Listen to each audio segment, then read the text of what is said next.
Magandang araw mga kaparehas. Narito po tayo sa Barangay Bitungol, North Sagaray, Bulacan. Ako sa makapanayan po natin ngayon ang butihing lingkod Barangay Kagawad, ang nangungunang Barangay Kagawad dito po sa Barangay Bitungol, North Sagaray, Bulacan. Naglilingkod, nagsiservisyo, nagmamalasakit, gumagawa at gagawa pa ng maraming kabutihan o legacy dito po sa Barangay Bitungol, North Sagaray, Bulacan. Si ginagalang former SK chairman at ngayon ay kasalukuyang first kagawad dito po sa ating Barangay Bitungol, North Sagaray, Bulacan, na si ginagalang Barangay Kagawad Gilbert Esteban. Kunsi, kumusta na po ba kayo? Ay, okay naman po. Gandang umaga po sa atin lahat. So, paano po kayo? Okay naman po. Wala naman po problema.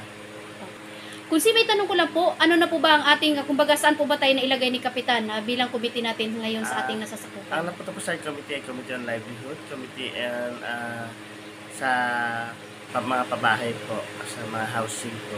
At Committee on Kooperatiba at committee po sa mga labor po. Alright. Pero regarding dyan sa ating committee, so ano po mga programa natin kasalukuyang mga Ngayon po ginagawa? nakafocus po kami sa Committee on Livelihood.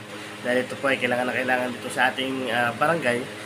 Siyempre po meron po tayong livelihood na pinapaikot para po makatulong sa ating mga kabarangay sa barangay Bitungol.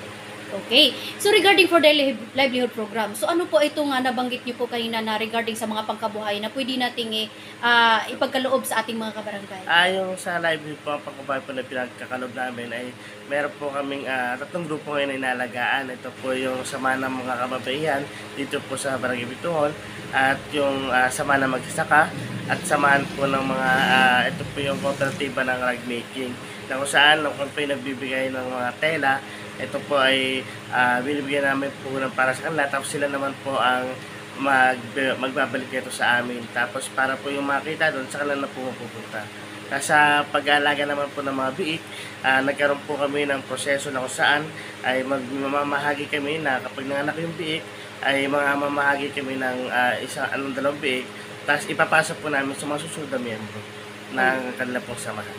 Alright. Kung para sa inyo, Kunsi, ano po ang karagdagan natin pwedeng i-avail para po sa pangkabuhayan pa? Sa pangkabuhayan, ang karagdagan po is marami po kagaya po ng mga pagbibigay ng mga yung food vendor po, magbibenta ng mga fishball, mga yan, pwede tayo makatulong dyan at saka ipagagawa ng mga sabon at saka ng mga pabango po. Yun po yung mga plano sana sa mga susunod na buwan para makadagdag pa po ng livelihood para sa aming mga kabarangay. Okay. Kumpara naman po sa inyo sa mga magsasaka, sa nabanggit nyo kanina. Sa mga magsasaka naman po kasalukuyan po kasi ay meron po kaming samahan dito sa Barangay Bitungol na pamayanan ng ito po yung samahan ng mga magsasaka. Yung mga talaga pong lehitimong taga-Bitungol na nagsasaka. Hanggang ngayon po ay nagsasaka. Kaya po ngayon, nakaraan po nagbigay kami ng 5 big sa kanila. Ngayon July po ay magiging 10 na po ito dahil po sasali na po nila sa mga susunod na miyembro nila. Okay. So bilang ating first kagawad, Kunsi, may tanong ko lang po, ano po ba ang ating karagdagan pang dapat pa ipapatupad o regarding po dito lalo po sa katahimikan o kapayapaan sa ating barangay? Regarding ng po sa peace and order, andyan po ang aming Committee on Peace and Order na si Kagawad Bal. Kasama po ang aming hepe na si Gregorio Santos. Kasulukuyan naman po nilang pinapaigting ang seguridad dito sa aming barangay kasama ang mga tanod at volunteer. Nagkakaroon po ng curfew at syempre po bawal na po yung mga minor sa labas. Yan po ay tuwing alas 6 ng gabi nag-isa na po sila mag-ikot. At syempre rin po, andyan rin po yung sa mga video para hindi po makistorbo sa mga nag-aaral at nagtatrabaho. Yun naman po ang iniikot po ng ating mga katanuran ay ang mga bawat sitio para masigurado po na na-check po yung mga lugar na kung saan is may problema or may gulo. Okay. So dito naman po tayo sa Batas Kalinisan, Kunsi, lalo po sa basura.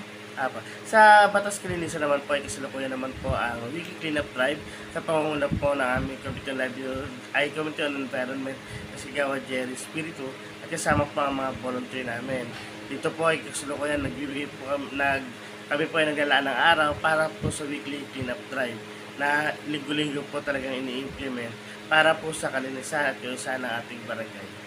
Okay po. So dito naman po tayo sa infrastruktura. Kung may tanong ko lang po, ano na po ba ang ating nagiging accomplishment dito sa ating barangay sa ngayon? Dito naman po sa ngayon po ang na-accomplishment po sa ating pamahalaang barangay sa pangunguna po ng ating Kapitan ABC Batasar Espiritu at nung nakaraan po ng mga panahon na ako'y SK pa ay nakapagpagawa na ipaayos naman po ang ating barangay annex po sa Sitio NSB at nagkaroon po ng daycare sa North Heights at syempre rin po ang mga follow-up po nito ay yung mga drainage canal po na binabara ay patuloy na pinapaayos at syempre rin po ngayon po ang mga susunod po ng project is kami po ay humiling na magkaroon din po ng covered court ang Sitio Norsicaray Homes at saka ng daycare.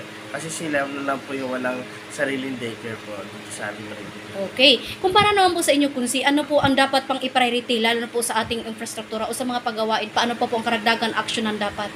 Dito po kasi, ang priority po dito talaga is number one po talaga namin. Na ina-actionan po dito is number one is basura. Dahil gaya nga po na sinabi namin, kapag may maraming tao, automatic po maraming basura. Yan po ang talagang ina-actionan ng Barangay Bituon para maisaayos at ano yung kalinisan dito sa ating barangay. Yun po. Okay. So ganito na lang po, Kunsi. Mensahe na lang po, panawagan sa ating mga minamahal na mga kabarangay, lalo na po sa katahimikan at kalinisan dito sa ating nasasakupan. Para sa aming mga kabarangay, so magandang araw po sa inyo lahat. At kami po ang pamahalang barangay at kasama po ang inyong lingkod ay patuloy po na nangangampanya para po sa ating kalinisan at katahimikan. Kaya po sa aming mga kabarangay, nawa po tayo po sumunod sa batas para wala po tayong problema. Okay, ang inyong mensahe naman po din kasama sa inyong mga naglilingkod at lalo po sa ating masisipag na mga barangay worker dito po sa ating Barangay Bitungol. Sa aming mga kawani ng Barangay Bitungol, kami po ay puso nagpapasalamat dahil alam naman po namin na hindi masapat ang inyong nakukuhang honorarium sa ating pamahalang barangay. Kayo ay voluntaryong tumutulong para sa kakaayos at kaganda na ating barangay. Okay, yun na po. Para po sa ating lahat, magkaroon po tayo ng pagkakaisa para po mas mapatibay ang samahan ng bawat kawani or bawat departamento ng ating pamahalang barangay. Para mas mapaganda at mapaunlad po natin ating barangay. Alright, okay. Yan po ang pinakamagandang mensahe ng ating butihing lingkod Barangay Kagawad dito po sa Barangay Bitungol, Norsagaray, Bulacan. Na ayon po kay Kunsi, pagkakaisa, respeto, pagmamahalan para matili po ang kaayusan at kapayapaan, kalinisan sa ating nasasakupan. Magandang araw po mga kaparehas. Lay Castro po ng Parehas News. Ingat-ingat po kay Kunsi and your family. God bless us all. Mabuhay po kayo hanggat gusto ninyo. Thank you po.